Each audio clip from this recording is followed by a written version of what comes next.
Assalamualaikum warahmatullahi wabarakatuh.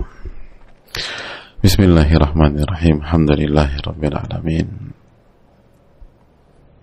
Nahmaduhu wa nasta'inuhu wa nastaghfiruh wa na'udzu billahi minasy syururi anfusina wa min sayyiati a'malina. Man yahdihillahu fala mudilla lahu wa man yudlil fala hadiya lahu.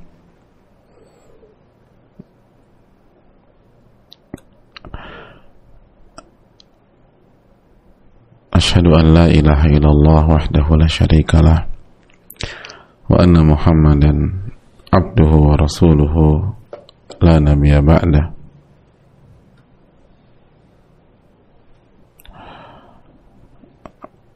Hadirin yang Allah muliakan, alhamdulillah kita panjatkan puji dan syukur kita kepada Allah Subhanahu wa taala atas segala nikmat dan karunia Allah berikan dan Allah limpahkan kepada kita, nikmat yang tidak bisa kita hitung dan kita kalkulasikan, khususnya nikmat ilmu yang bermanfaat, ilmu yang melahirkan iman dan amal soleh. Itulah kehidupan, kata para ulama. Itulah kehidupan. Oleh karena itu, hadirin Allah muliakan,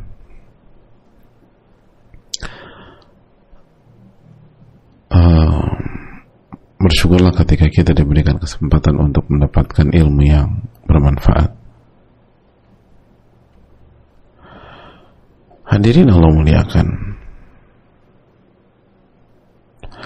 khususnya ibu-ibu sekalian yang Allah muliakan, kita akan kembali bersama Al-Wabil As-Sayyib. Akan kembali bersama Al-Wabil As-Sayyib, salah satu buku yang terbaik dalam bidangnya, yaitu bidang mengingat Allah Subhanahu wa ta'ala, Dzikrullahi Azza wa Jalla.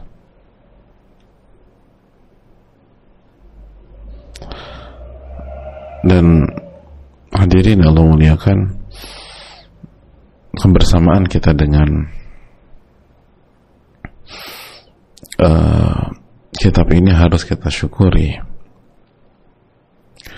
agar Allah tambah, agar Allah tambah. Dan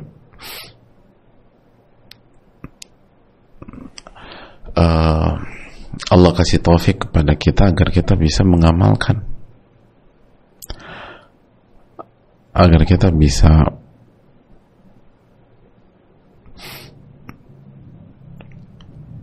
bukan hanya belajar, bukan hanya mendengar, bahkan bukan hanya memahami, ibu-ibu sekalian, tapi juga mengamalkan dan mengejawantahkan dalam kehidupan kita sehari-hari. Dan itu poin yang sangat penting.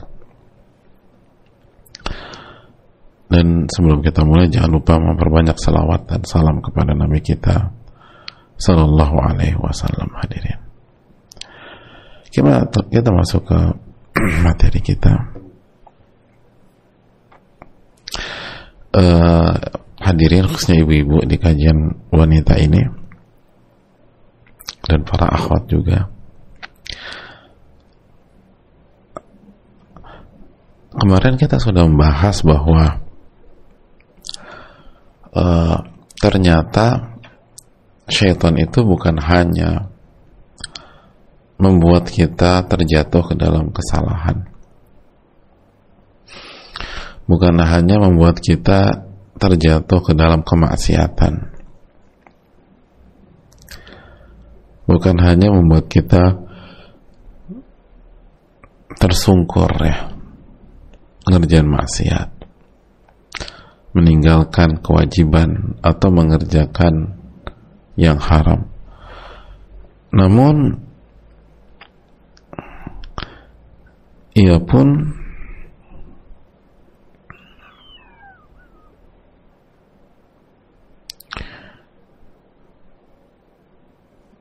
ia pun berusaha menyerang kembali, hadirin, agar kita pesimis,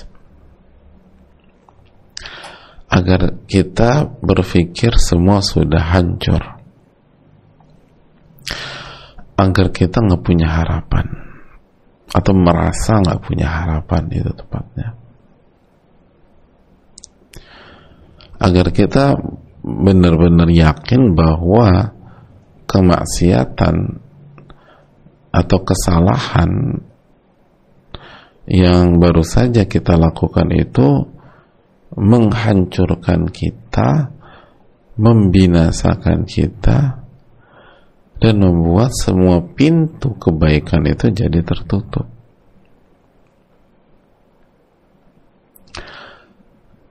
Membuat karir kita tamat gitu loh, misalnya. Nah.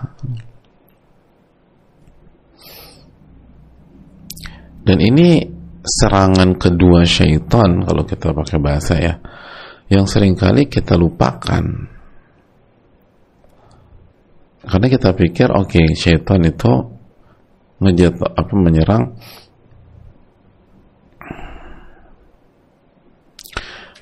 agar kita jatuh ke dalam maksiat dan dia sudah berhasil.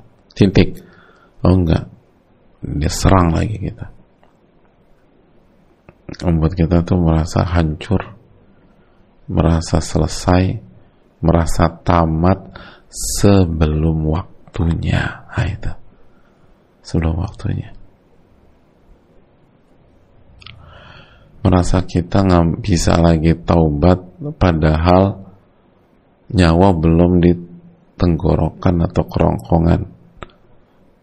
Padahal batas taubat itu malam yugorgir, kata Nabi SAW. Gitu, hadirin. Jadi ingat, ini permainan syaitan. Jadi begitu kita jatuh, diserang lagi sama dia, sehingga kita merasa nggak punya harapan,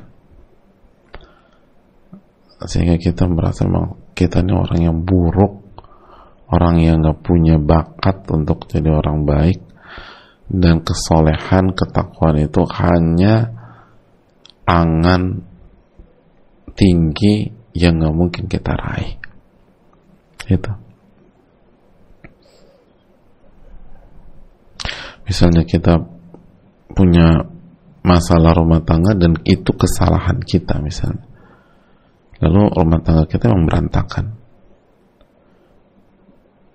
Nah, syaitan itu bisikan kepada kita, memang kita nggak pantas bahagia, dan kita nggak akan bisa bahagia dalam rumah tangga kita. Semua sudah hancur, dan kita, bahasa ininya, kita beang keroknya, dan nggak bisa lagi memperbaiki. Gitu aja. Nah, makanya kalau kita merasa begini, udah itu dari syaitan, udah nggak usah ribet-ribet lagi. Kita lanjutkan. Padahal rahmat Allah itu masih luas, gitu. Padahal karunia Allah itu besar. Padahal pintu belum tertutup. Oleh karena itu kita lanjutkan, hadirin, mari kita lihat Al-Wabil Shayyib. فَإِذَا أَرَادَ اللَّهُ بِعَبْدِهِ خَيْرًا فَتَحَ لَهُ بَابًا مِنْ أَبْوَابِ التَّوْبَةِ وَالنَّدَمِ وَالْإِنْكِسَارِ وَالذُّلِّ وَالِافْتِقَارِ وَالِاسْتِغَاثَةِ بِهِ وَصِدْقِ اللَّجَإِ إِلَيْهِ وَدَوَامِ التَّضَرُّعِ وَالدُّعَاءِ وَالتَّقَرُّبِ إِلَيْهِ بِمَا أَمْكَنَ مِنَ الْحَسَنَاتِ مَا تَكُونُ تِلْكَ الْحَسَنَةُ بِهِ sababu rahmatih atau sababa rahmatih, ma takunu tilka sayyi'atu bihi sababa rahmatihi hatta yaqula aduullah ya laitani taraktuhu wa lam uqi'hu. Ini menarik, hadir. Menarik gak ibu-ibu? Apanya menarik, Pak Ustaz?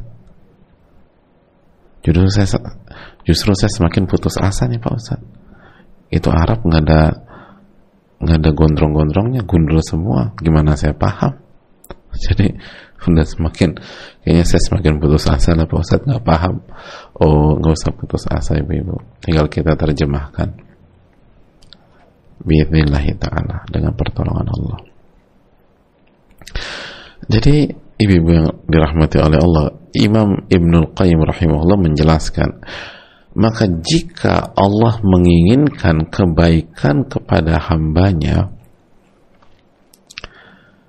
jika Allah menginginkan kebaikan kepada hamba, maka Allah akan bukakan pintu dari pintu-pintu taubat kepada hambanya. Jadi dibukain pintu taubat tuh.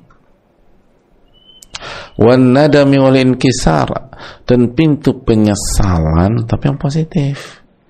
Aku nyesel banget. Aku janji gak akan aku ulangi lagi. Biidznillah. Semoga Allah tahu nyesal, senyesal-nyesalnya. Tapi aku harus bangkit.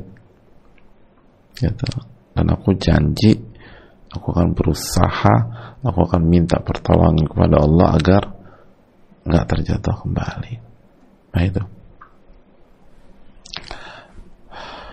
Walin kisar, dan jika Allah inginkan kebaikan buat kita, Allah akan kasih kita tuh benar-benar merasa nol di hadapan Allah. Ego kita benar-benar hilang.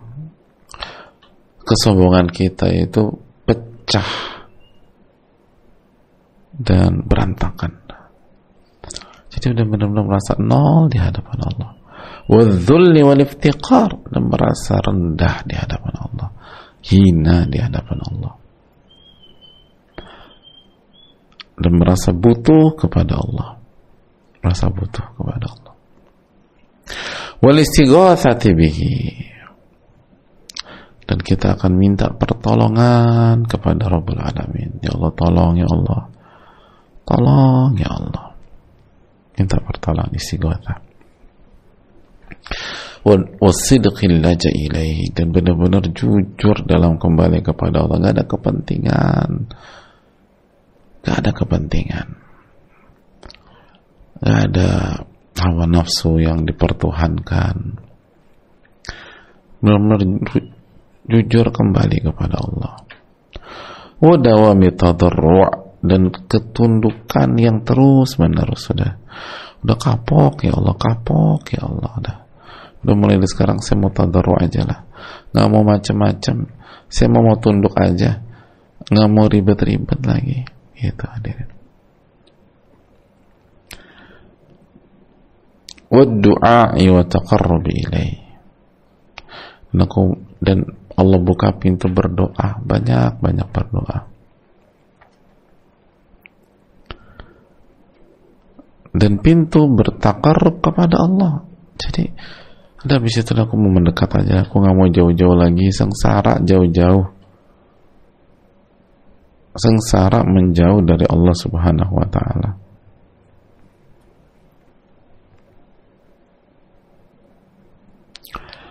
Hadirin yang Allah muliakan,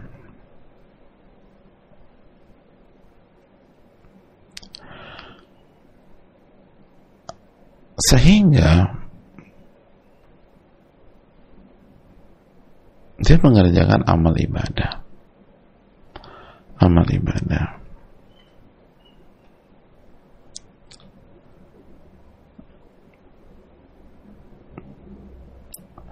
makanya kan hadirin Allah muliakan, masih ingat setelah Nabi Adam itu tergelincir, apa yang dilakukan oleh beliau? Beliau berdoa, hadirin. Rabbana zalamna anfusana wa illam taghfir lana wa tarhamna lanakunanna minal khasirin.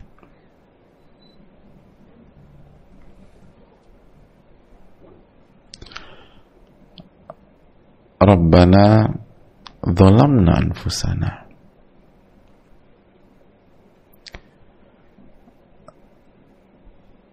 wahai Rabb kami telah melakukan perbuatan zalim kepada diri kami.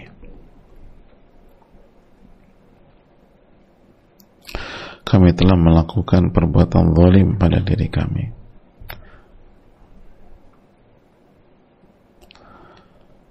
Kami sudah mengerjakan yang Engkau larang. Kami sudah makan buah tersebut.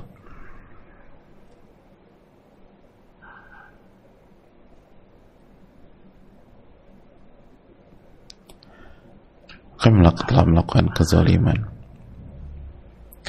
Wa illam taghfir lana, dan jika Engkau tidak ampuni kami, jika Engkau tidak memaafkan kami, wa tarhamna, dan Engkau tidak menyayangi dan sayang kepada kami, lanakunanna minal khasirin, maka kami pasti jadi orang-orang yang merugi, ya Allah.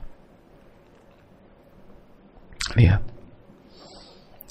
bagaimana Nabi Adam berdoa kepada Allah, bagaimana Nabi Adam alaihissalam al-inkisar, merasa nol di hadapan Allah, merasa butuh kepada Allah, merasa rendah, hina di hadapan Allah. Lihat bahasa-bahasa, lihat kalimat yang diangkat Nabi Adam. Nggak ada excuse, nggak ada pembelaan, nggak ada merasa diri benar. Lihat, Rabbana zalamna anfusana. Ya Allah, kami itu benar-benar telah melakukan kezaliman dan menganiaya diri kami sendiri. Lihat tuh ibu-ibu sekalian. Tapi kan ini gara-gara si syaitan gitu loh. Aku udah baik gitu. Enggak bilang begitu. Karena kalau kita tuh masih nyalain orang, hadirin,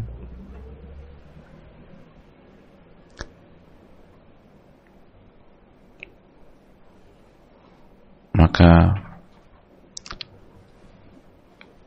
itu bukanlah sikap yang Allah inginkan.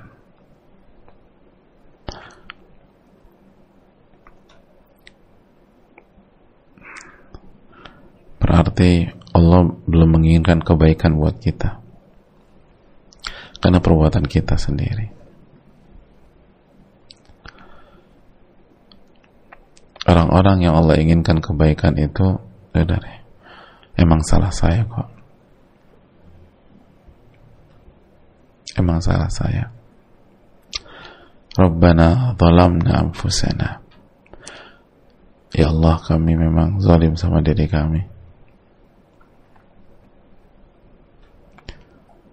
Gitu loh. Lihat Nabi Adam dan Hawa mengatakan hal yang serupa.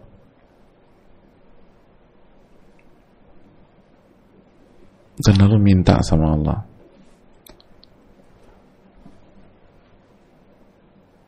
kalau Engkau tidak maafkan kami, Engkau tidak menyayangi kami, kami pasti jadi orang yang merugi, ya Allah. Lihat,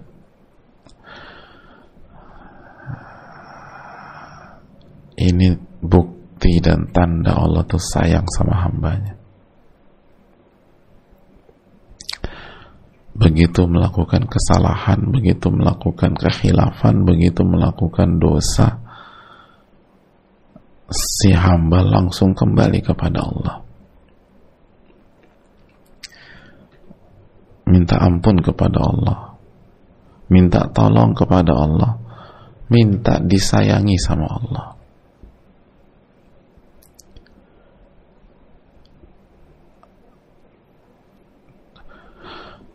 Hadirin yang Allah muliakan, mari kita simak keterangan Al-Imam Ibnul Qayyim rahimahullah yang begitu indah berikut ini. Ma takunu tilka sayyi'atu bihi sababa rahmatih. Sehingga jamaah sekalian, kesalahan yang dia perbuat itu justru sebab Allah menyayangi dia. Allahu Akbar. Jadi orang-orang beriman itu jamaah, orang-orang yang bertakwa, ibu-ibu yang bertakwa sama Allah, ibu-ibu yang disayang sama Allah Subhanahu wa taala, itu sampai-sampai ketika melakukan kesalahan, sampai-sampai melakukan kekhilafan, sampai-sampai ketika melakukan kekeliruan tersebut, kesalahan itu tidak lain tidak bukan menjadi sebab rahmat Allah Subhanahu wa taala kepada dia.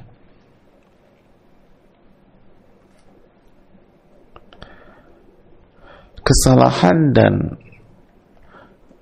kekeliruan itu, dosa yang dilakukan, itu justru menjadi momentum bagi dia untuk kembali kepada Allah. Momentum dia untuk merendah kepada Allah. Taubatan nasuha. Nyesal senyesal-nyesalnya. Tapi bukan nyesal keterpurukan. Bukan nyesal kehilangan harapan, bukan. Tapi penyesalan yang melahirkan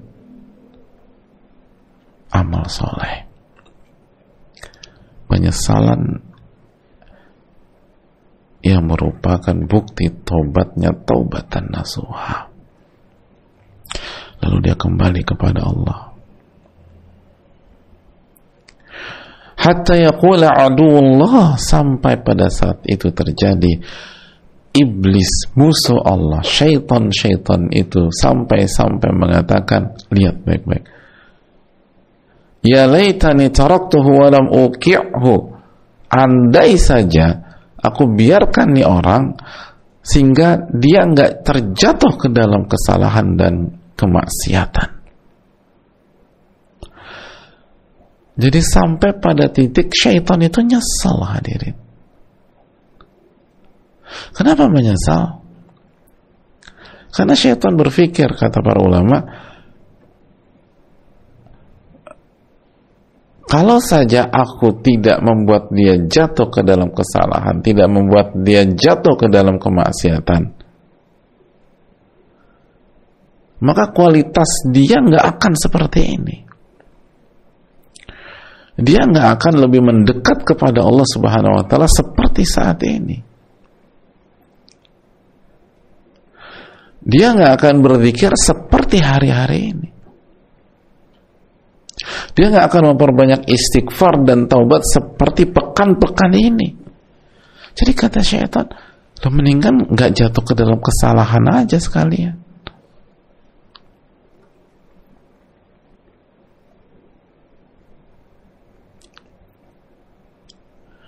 Justru tambah hebat ini orang, tambah mendekat kepada Allah, tambah berdoa kepada Allah, tambah minta ampun kepada Allah.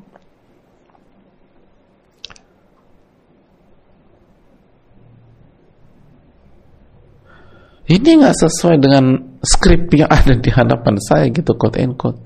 Harusnya ini orang hancur, terpuruk, dibunuh diri, dia terhempas, dia terlempar dan terbanting. Dia merasa nggak punya harapan di masa depan. Loh, kok ini jadi balik lagi kepada Allah? Kok ini jadi banyak sujud sama Allah? Kok ini jadi mantap banget zikir pagi petangnya? Kok ini jadi istighfar? Kok ini jadi minta ampun terus? Kok ini jadi tadarru', tunduk kepada Rabbul Alamin?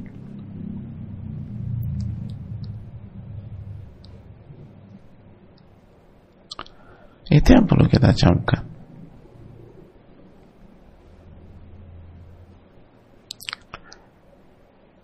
Hadirin yang Allah muliakan,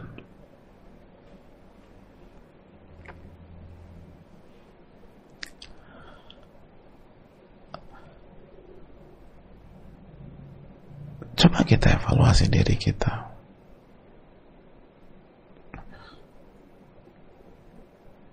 Jadi ma takunu tilka sayyi'atu bisabab rahmati.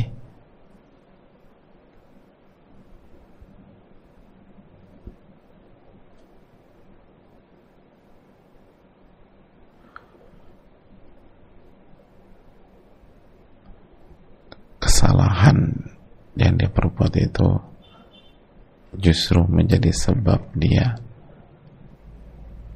mendapatkan rahmat Allah Subhanahu wa ta'ala dan membuat syaitan itu menyesal.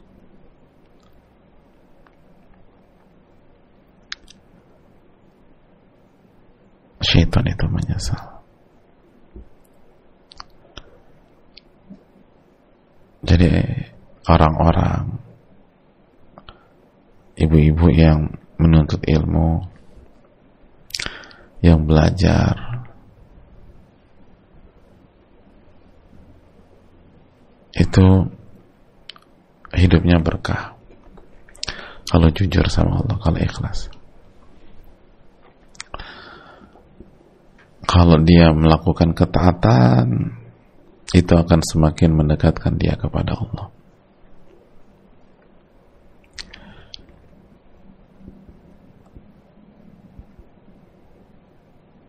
Dan kalau dia melakukan dosa dan kemaksiatan,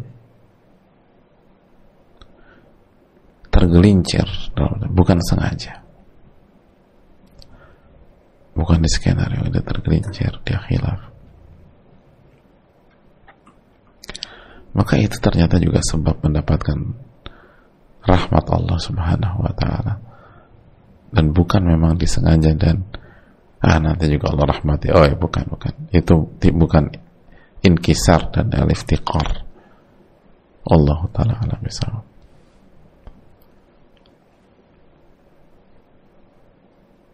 Ini bisa disampaikan.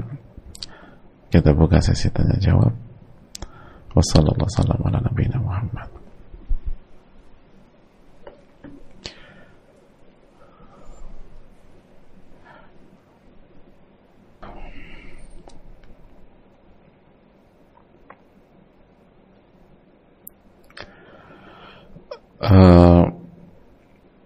Bismillah, ahsanallahu ilaikum Ustaz. Sebelumnya Anda mau izin bertanya, afan jika di luar tema. Boleh, silakan. Tapi kalau ingin diberkahi oleh Allah Subhanahu wa taala dengan maksimal pertanyaannya, mulailah dengan salam. Assalam qabla su'al. Salam sebelum bertanya. Lalu jangan lupa doakan Al-Imam Ibnul Qayyim rahimahullah. Doakan yang sudah kasih kita ilmu, hadirin, sehingga kita terbiasa jadi pribadi yang bersyukur sama Allah. La yashkurullah man la yashkurun nas. Tidak bersyukur kepada Allah orang yang tidak bersyukur kepada manusia. Dan ini walaupun sederhana tapi penting. Kalau kita nggak bisa bersyukur kepada sosok yang memberikan kita ilmu, lalu bagaimana kita bisa menghadapi orang-orang yang nggak baik kepada kita di kehidupan kita? Menghadapi orang yang baik aja kita nggak bisa bersikap, apalagi ngadepin orang yang nggak baik. Dan baik dulu itu, hadirin, kita tuh kalau ketemu masyayikh, kalau ketemu guru ya, kalau ketemu ulama, kita tuh berusaha mengucapkan salam kepada beliau. Kenapa demikian? Karena ketika kita mengucapkan salam kepada beliau, maka kan syariatnya beliau akan menjawab salam kita. Dan ketika beliau menjawab salam kita, artinya apa? Artinya kita mendapatkan doa dari mereka. Itu kan mahal, hadirin. Tapi kalau kita nggak menjawab salam, kalau kita nggak memberi salam, nggak dapat doa. Kan assalamualaikum warahmatullahi wabarakatuh. Maka mereka akan menjawab waalaikumsalam warahmatullahi wabarakatuh. Itu artinya apa? Kita dapat doa keselamatan, dapat doa di rahmat Allah, lalu keberkahan. Gitu. 3.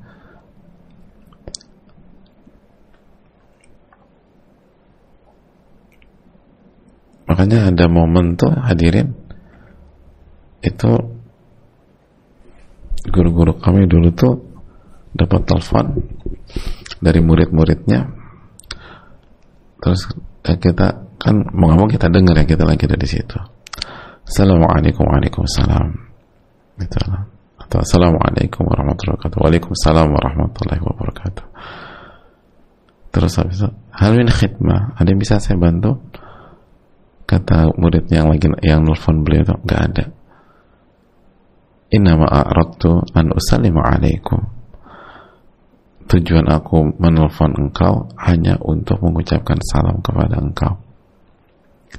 Karena itu orang cerdas. Kan dengan kita kasih salam, kita dapat salamnya. Itu yang diharapkan kan. Di samping kita beradab kepada guru-guru kita doain beliau, salah satu misi juga dapat salam dari beliau. Makanya itu penting. Makanya itu salah satu hikmah kata Nabi sallallahu alaihi wasallam, assalam qabla su'al.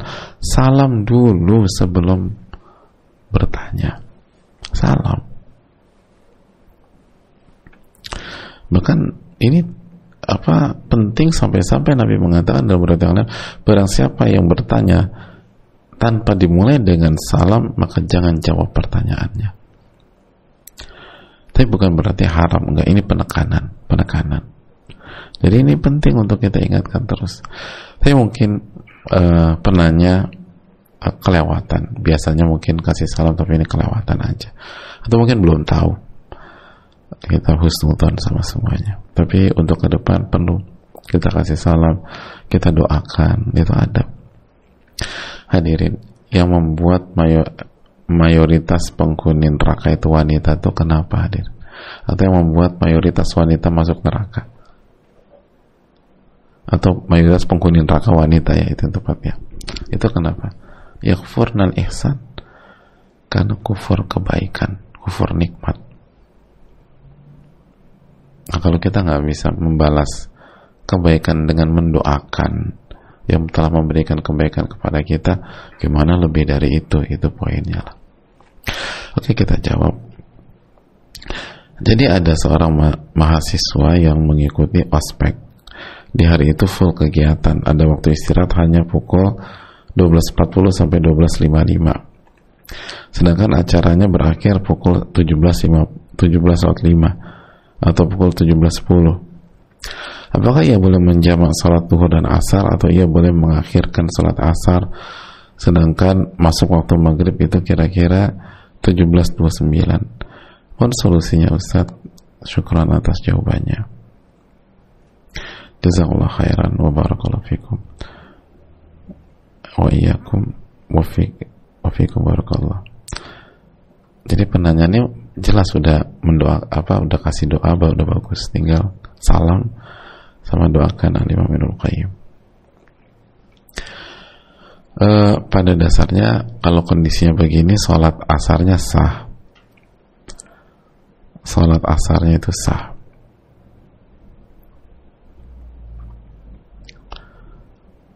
Namun sholat, dan kalau dia mau menjamak sesekali itu boleh. Tapi kalau ospeknya misalnya 2 minggu gitu, maka upayakan sholat pada waktunya. Jadi menjawab itu sesekali itu nggak masalah, hadirin. Sebagaimana praktek Nabi kita Sallallahu Alaihi Wasallam dalam kondisi yang non safar ya. Kalau pas safar mah jelas. Nah, dan hendaknya coba diperjuangkan, karena 17.05, 17.10 ke 17.09 itu terlalu mepet. Kalau misalnya bisa langsung sholat, itu aja udah mepet banget. Ini kita harus mungkin kamar kecil, kita nyari tempat wudhu, belum lagi kalau wanita atau akhwat agak butuh waktu yang lebih daripada ikhwan gitu untuk wudhunya dan lain sebagainya. Maka coba diperjuangkan gitu loh. Kita nggak minta apapun, tapi kita minta ada break di awal waktu sholat asar, itu aja kok. Gak apa-apa, asarnya diakhirkan lagi aja sampai benar-benar menjelang maghrib. Tapi tolong kasih waktu sholat asar di awal. Dan coba diajukan, perjuangkan dulu, ajak yang lain. Kita nggak nuntut apapun, kita nuntut sholat asar di awal waktu, biar berkah ini acara. Dan ingat, sholat asar itu sholatul wusta, sholat yang sangat spesial. Makanya kan ketika ulama memberikan keterangan, salah satu keterangan para ulama kita apa? Barang siapa yang benar-benar jaga sholat asar dengan baik, dengan benar, dan kualitasnya bagus, maka dia akan menjaga sholat-sholat yang lain. Dia akan jaga. Dia akan menjaga sholat-sholat yang lain. Jadi jangan pernah remehkan sholat asar. Ini sholat itu salah satu parameter.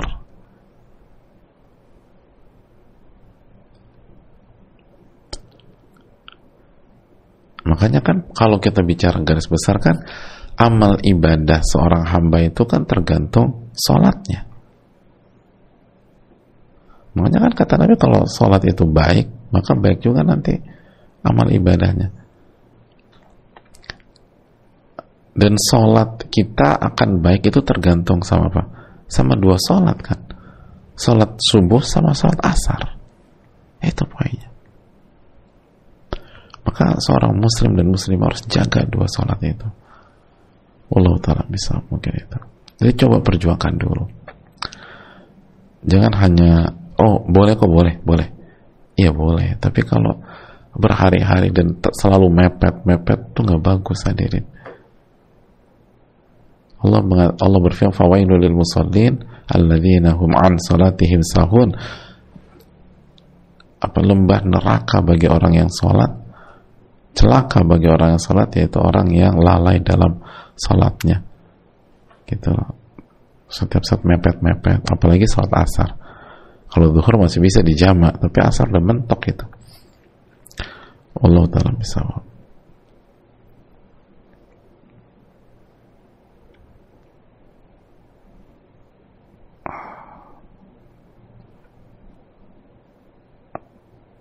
Assalamualaikum warahmatullahi wabarakatuh. Waalaikumsalam warahmatullahi wabarakatuh. Semoga Allah merahmati Imam Ibnul Qayyim dan keluarga, Ustadz dan tim dan seluruh umat muslim. Amin ya rabbal alamin wa iyyak. Izin bertanya Ustadz, ayah saya sampai saat ini masih memiliki hutang ke bank dan qadarullah belum diberikan hidayah tentang dosa riba. Beberapa kali saya coba memberikan pandangan tentang riba tapi belum berhasil. Saya sudah menikah, namun ayah saya masih selalu rutin setiap bulan mengirimkan uang. Apakah saya juga akan menanggung dosa riba ini, Ustaz? Jazakallahu khairan. Wa iyyak. Jawabannya, hadirin yang Allah muliakan, orang yang melakukan transaksi ribawiyah belum tentu ketika memberikan kita sejumlah uang itu hasil transaksi tersebut, atau uang itu riba. Kan kemungkinan bisa saja tidak, hadirin. Bisa jadi yang dia kasih ke kita itu misalnya yang dia dapatkan dari pos yang lain, dari hasil yang lain, kan begitu. Jadi nggak harus demikian. Itu poin yang kedua. Kalau memang uang itu ada kaitannya dengan akad tersebut, atau memang anggap saya langsung uang riba lah, apakah beliau si anak mendapatkan dosa riba? Maka insya Allah tidak. Insya Allah tidak. Di antara keterangan para ulama menyatakan bahwa uang itu bisa berubah hukumnya jika berpindah dari satu tangan ke tangan yang lain dengan cara yang halal.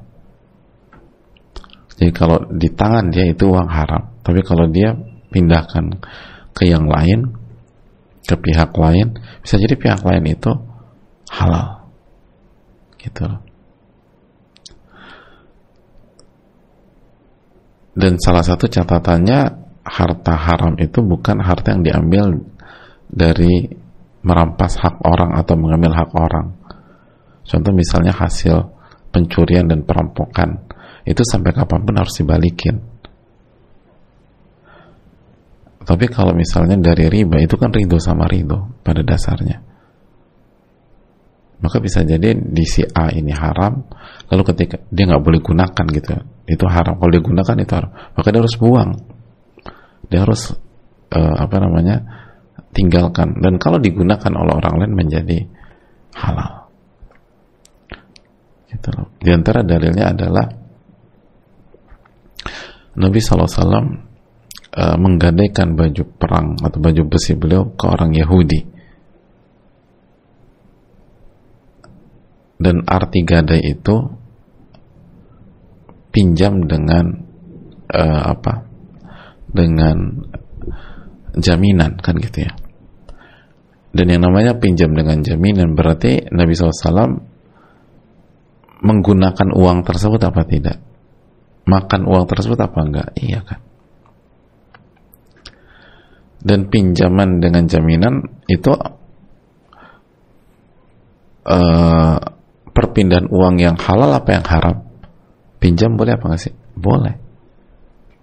Dengan jaminan atau gadai itu boleh. Maka Nabi lakukan itu.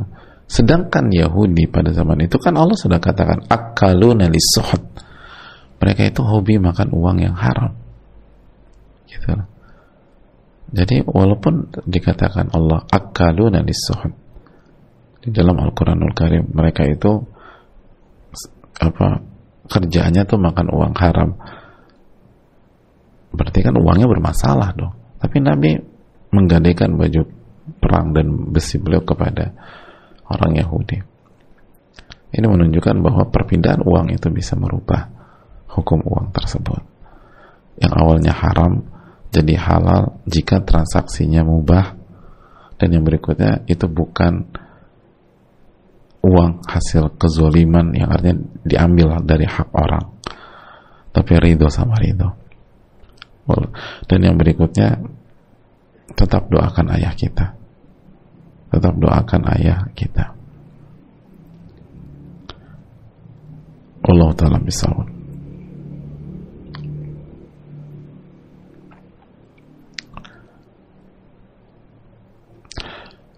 Pertanyaan berikutnya,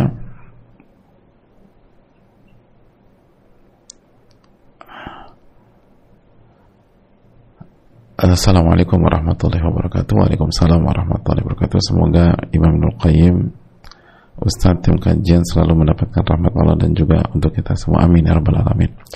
Izin bertanya Ustadz, apakah dengan mengingat dosa-dosa terdahulu lalu menyesal dan bertobat untuk tidak melakukan hal yang sama, syaitan akan menyesal? Tapi kenapa ya Ustaz, kadang iman ini sering tidak stabil walaupun sudah berusaha memalingkan dari godaan syaitan? Mohon alasannya, mohon arahannya Ustaz. Syukran jazakallahu khairan, barakallahu fikum barakallah wa iyyak. Jawabannya ya insyaallah. Kenapa? Karena kita kembali kepada Allah, nyesal dia. Tapi kenapa iman itu sering gak stabil? Itu bukan hanya kendala yang bertanya, ini kendala kita semua. Emang sulit. Ada banyak faktor. Ada banyak faktor. Di antaranya memang itu karakter iman yazid wa yanqus, kata para ulama. Iman itu bertambah dan berkurang, bertambah dengan ketaatan kepada Allah dan berkurang karena kemaksiatan. Jadi itu karakter iman memang naik turun. Yang kedua, karena inti iman itu di hati, hadirin.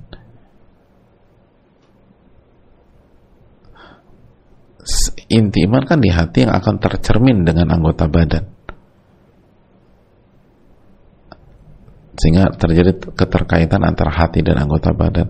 Nah, ketika iman itu ada di hati, intinya di hati, hati itu kan labil, berbolak-balik. Makanya dikatakan oleh para ulama kita, summiyal qalbu qalban litaqallubihi. Hati itu atau organ ini dinamakan al-qalbu karena taqallubnya. Taqallub itu berbolak-balik, nggak stabil, berbolak-balik. Jadi memang hati itu demikian. Terus yang alasan yang ketiga, syaitannya emang jago banget. Syaitan tuh jago banget, jangan pernah ngeremehin syaitan. Jadi itu yang perlu kita camkan. Wallahu ta'ala bishawab. Terima kasih.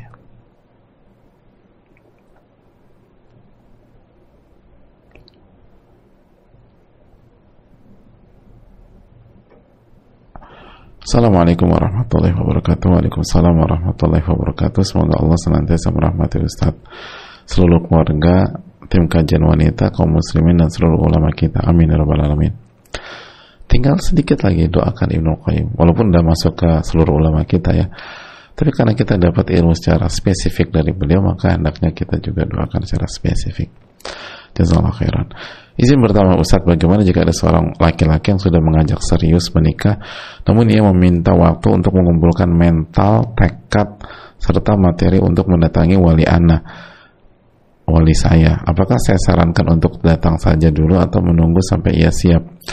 Perasaan saya kepada ikhwan tersebut atau laki-laki tersebut belum terlalu dalam, namun insya Allah yang saya tahu dia orang yang baik dan mau mempelajari sunnah. Jazakallahu khairan wa barakallahu fikum Ustaz, semoga bisa terjawab. Makasih banyak. Kita tahu bahwa untuk mendapatkan rumah tangga yang sakinah, mawaddah warahmah itu butuh banyak faktor. Dan salah satu faktor yang paling penting setelah taufik dari Allah, setelah mendekat kepada Allah, itu faktor sang suami. Itu bola lebih banyak di tangan suami dibanding istri. Kenapa demikian? Karena suami pemimpin. An-Nisa 34, ar-rijalu qawwamuna 'alan nisa. Laki-laki itu pemimpin bagi istri. Nah, karena laki-laki pemimpin, maka pernikahan itu sangat ditentukan oleh faktor suami setelah taufik dari Allah. Karena dia pemimpinnya. Kapal itu sangat ditentukan oleh nahkodanya. Walaupun semua awak kapal itu punya peran jelas, tapi kan nahkodanya atau kapten kapalnya akan menentukan kita ke kanan, kita ke kiri. Awak atau kru cabin itu penting, hadirin. Penumpang pun juga penting. Tapi yang paling penting itu pilotnya, karena dia yang bawa pesawat tersebut.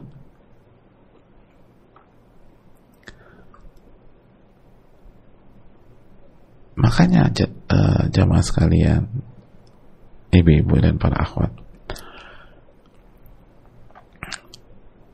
salah satu yang dibutuhkan untuk menjadi suami bukan hanya dia baik gitu loh, baik clear lah, itu siapa yang nggak ingin dapat suami yang baik, dapat menantu yang baik. Tapi untuk menjadi suami, dia butuh memiliki sifat-sifat kepemimpinan. Di samping dia harus jadi orang baik, karena salah satu sifat kepemimpinan jadi orang baik, jadi orang soleh. Tapi kalau dia baik tapi pelin-pelan, gak berani ambil keputusan, mentalnya nggak, itu bahaya loh. Dan ini seringkali kita lupa.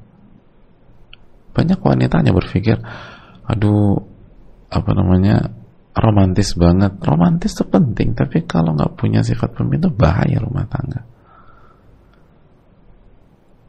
Karena banyak masalah rumah tangga yang nggak bisa diselesaikan dengan kata-kata indah. Harus dengan action, harus dengan strategi, harus dengan keberanian, harus dengan mental setelah taufik dari Allah.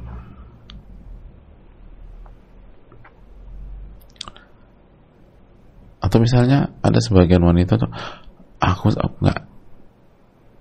udah tetapkan pilihanku jatuh pada dia. Kenapa? Aku tuh suka banget sama senyumnya. Jadi aku suka banget sama senyumnya. Senyum tuh penting loh hadirin. Iyalah. Wanita yang punya suami senyumnya manis kan enak, dipelototin juga adem-adem aja. Dan dia nggak perlu gondol basor, nggak perlu menundukkan pandangan. Tapi ada banyak masalah rumah tangga itu nggak bisa diselesaikan dengan sebatas senyuman. Dibutuhkan mental, dibutuhkan tadi analisa, dibutuhkan keberanian. Jadi jangan berpikir simpel. Rumah tangga itu hal yang sulit kecuali diberikan taufik oleh Allah. Tapi jangan mundur juga, nggak pertimbangkan. Tapi poinnya adalah jangan hanya mengandalkan, tapi dia baik, banyak. Saya dengan pengalaman yang sangat terbatas tentu saja ya, ada di lapangan itu hadirin, banyak pernikahan karam, gagal.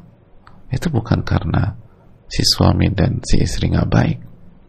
Dan saya tahu ada beberapa kasus dan banyak kasus istri minta cerai bukan karena suaminya nggak baik, bukan karena tapi suaminya bukan pemimpin. Itu poinnya, suaminya bukan pemimpin. Simpelnya gini loh hadirin, simpelnya gini, apabila di sebuah perusahaan atau di sebuah batalion atau markas besar, pemimpinnya meninggal misalnya, lalu digantikan dari kalangan pegawai dan tentara yang rajin baca Quran, rajin sholat, rajin zikir, terus rajin puasa Nabi Daud dan sebagainya, tapi dia nggak punya sifat kepemimpinan. Nah kira-kira kalau perang menang apa kalah? Kira-kira aja. Itu kemungkinan kalahnya besar loh. Kira-kira tuh perusahaan bisa bangkit atau enggak? Yang jadi pimpinan tuh karyawan yang baik banget, tapi mentalnya mental karyawan bukan mental pemimpin. Gak berani ambil keputusan. Gimana panglima kita serang apa enggak? Tunggu dulu. Aduh aku ragu-ragu nih. Ini momentum. Panglima harus putuskan dalam 3 menit. Kalau nggak kita kehilangan momentum. Aduh gimana ya? Aduh aku takut nih. Aku ngeri. Akhirnya nggak jadi diserang, dipukul balik sama musuh, kalah semua itu hadirin. Tapi baik. Ini orang baik yang minta ampun. Nah ini yang kadang-kadang kita lupakan. Ketika Allah berbicara tentang rumah tangga, Allah mengatakan jelas ar-rijalu qawwamuna 'alan nisa. Laki-laki itu pemimpin. Karena 2 hal, sifat kepemimpinan dan nafkah. Bima faddalallahu ba'dahum 'ala ba'd.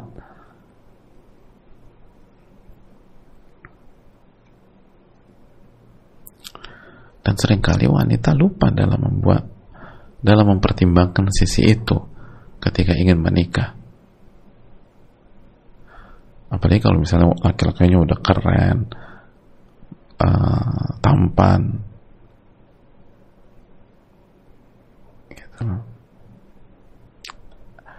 terus baik boleh, nggak ada masalah ya. Kita bukan kontra dengan calon yang tampan, yang keren atau yang baik, enggak. Tapi tolong cek inilah, apakah dia tipe pemimpin atau tidak. Lalu baru timbang-timbang, bisa nggak kita menjalani kehidupan dengan orang seperti ini. Semakin kuat sisi kepemimpinannya, semakin besar peluang bertahan dan bahagianya dengan taufik dari Allah. Ar-rijalu qawwamuna 'alan nisa. Dan pemimpin yang baik tugasnya bukan untuk menindas istrinya, bukan. Kita cari pemimpin yang sejati bukan untuk mendolimi istri, menyakiti istri semena-mena. Justru pemimpin sejati akan memperlihatkan kemampuannya dengan taufik Allah, sehingga istri itu merasa aman, nyaman, dibimbing, diarahkan, dilindungi. Terus istri juga bisa ketawa, bisa senyum, bisa bermain. Itu kalau bisa dapat itu, bersyukurlah kepada Allah Subhanahu wa ta'ala. Allah ta'ala bisawab.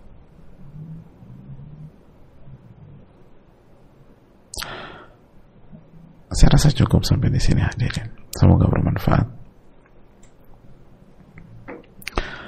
Dan semoga kita bisa bijak dan tepat dalam bersikap ketika kita terjatuh ke dalam kemaksiatan dan dosa. Ingat, rahmat Allah itu sangat luas, karunia Allah itu sangat besar. Tapi syaitan yang membuat ilusi bahwa harapan itu nggak ada. Maka jika kita kembali kepada Allah, taubat kepada Allah, tunduk kepada Allah, itulah orang yang Allah inginkan kebaikan. Dan itu menjadikan kegelinciran kita justru sebab datangnya rahmat Allah dan buat kita jauh lebih baik lagi. Rabbana zalamna anfusana wa illam taghfir lana wa tarhamna lanakunanna minal khasirin. Ya Allah, kami telah menzalimi diri kami sendiri. Kalau Engkau tidak ampuni dan Engkau tidak sayangi, maka kami pasti termasuk orang-orang yang rugi. Ini yang bisa disampaikan. Semoga Allah ampuni segala khilaf dan dosa-dosa kita. Dan semoga kita semua, khususnya ibu-ibu dan para akhwat yang mengikuti, menjadi wanita-wanita yang salehah dan dapat meraih mimpinya, mendapatkan rumah tangga yang sakinah, mawaddah warahmah, dan tidak putus asa ketika kita melakukan kekhilafan dalam rumah tangga atau rumah tangganya karam dan lain sebagainya. Terima kasih banyak. Rabbana taqabbal minna subhanaka wa bihamdika la ilaha illa anta astaghfiruka wa atubu ilaik. Assalamualaikum warahmatullahi wabarakatuh.